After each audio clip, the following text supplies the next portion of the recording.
With Bike Fest only hours away, mechanics are doing their last-minute tune-ups, making sure the brakes, the gears, and the chains are all in working order.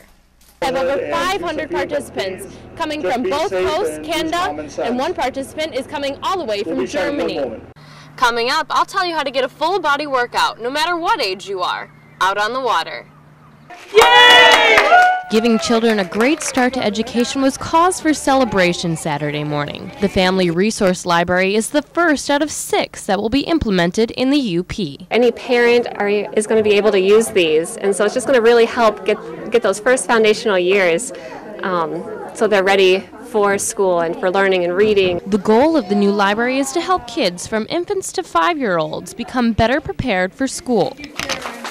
Play is the most important way of learning, and I really believe that all these resources will enhance all the daycare providers in the area, their teaching of the children.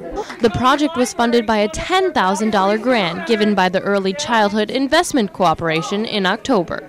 So often it's very expensive to buy those types of materials, so this is an excellent way for us to have them and have them available for everybody.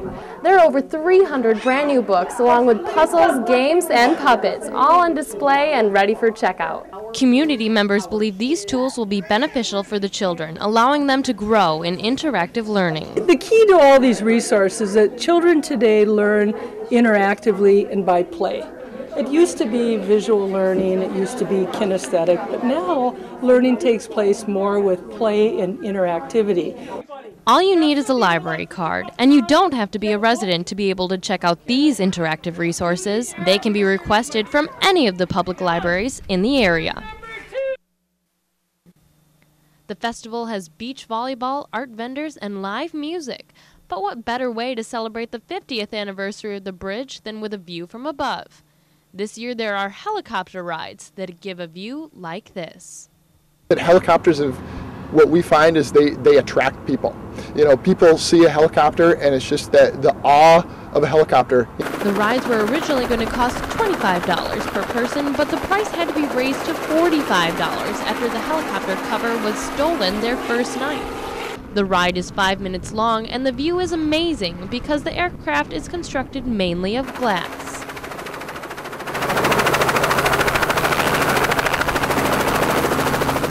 I love sharing aviation with people that usually don't get a chance to, jump in a helicopter and go for a ride. This helicopter is flown in all the way from Superior, Wisconsin. It's their first appearance at Bridge Fest, and they're doing so well that they hope to come back next year. The festival started Friday and will carry on through Sunday evening, but the helicopter rides will be available only until noon on Sunday. About 30 groups have already gone up. Jesse Bassard of Marquette was one of the lucky ones. Exciting, and I couldn't wait to get out. What was a little disorienting is when we did some turning, and the side that I was sitting on was pretty much looking straight down on the water, but it was pretty cool. So. And for those who would rather keep their feet on the ground, Seafood Fest was a big hit. Crowds enjoyed the food and walking around while listening to some live entertainment, compliments of the band The Outlaws. Voting 7-1, the Board of Trustees has said yes to increasing NMU's tuition. In-state students will be paying an additional $410 per year, while out-of-state students will be seeing a $452 increase. To help families balance higher costs, resident students will be receiving $192 in the fall semester from the government's stimulus package, bringing the $410 increase down to $218 per year. Faculty certainly understand that students and parents have a difficult time with tuition increases. I mean, costs keep going up.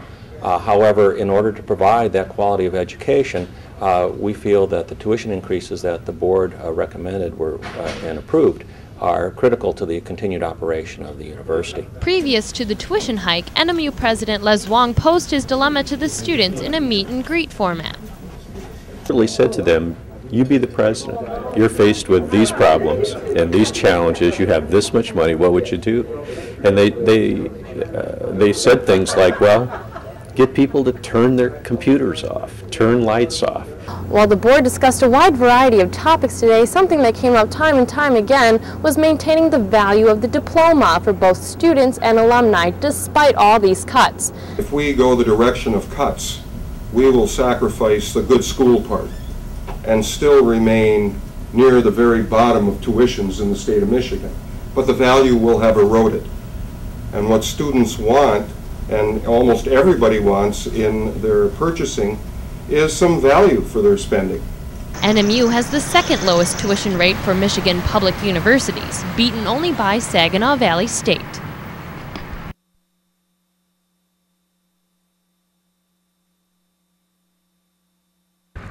The team keeps a steady rhythm, gliding along Lake Superior, with the sun rising just behind them. This is, it's a calming effect. It's beautiful sunrises since 6 in the morning. That's when I really enjoy it the best. The shoulders ready, up.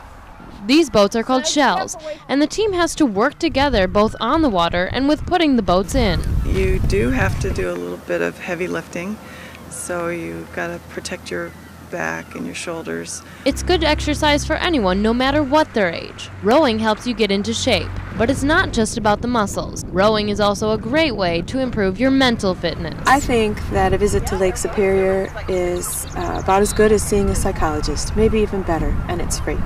So we're pretty lucky to have this here. The team is working on their technique and speed.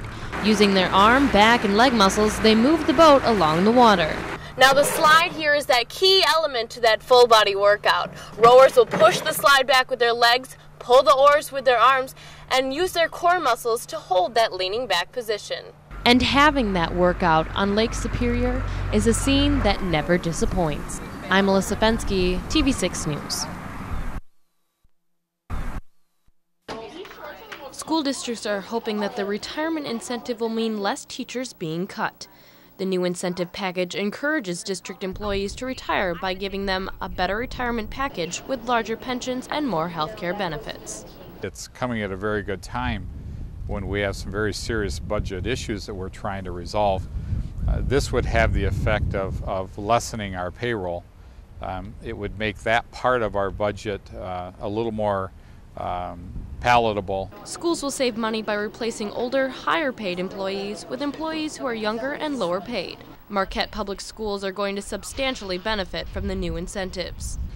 We have a relatively senior workforce. We have 89 teachers that are eligible for this incentive plan, and that's upwards of half of our teaching staff. The Negaunee School District, in its attempt to lure more teachers into retirement, is offering an additional incentive. And we're offering the teachers a buyout, an early retirement incentive of $20,000 if they would retire this year. The incentive does have a downside. Everyone who doesn't retire this year will have to pay 3% out of their salary to the state next year. While retirement incentives may be better for larger schools, it may hurt smaller schools like Wynn. So we have no one retire, no savings in our budget, and yet we're going to have to pay that same increase in the retirement system. While the retirement plan may help some school districts in the short run, officials concede it's not a permanent fix. For 26 years, it's been all about the guys getting together and doing something good.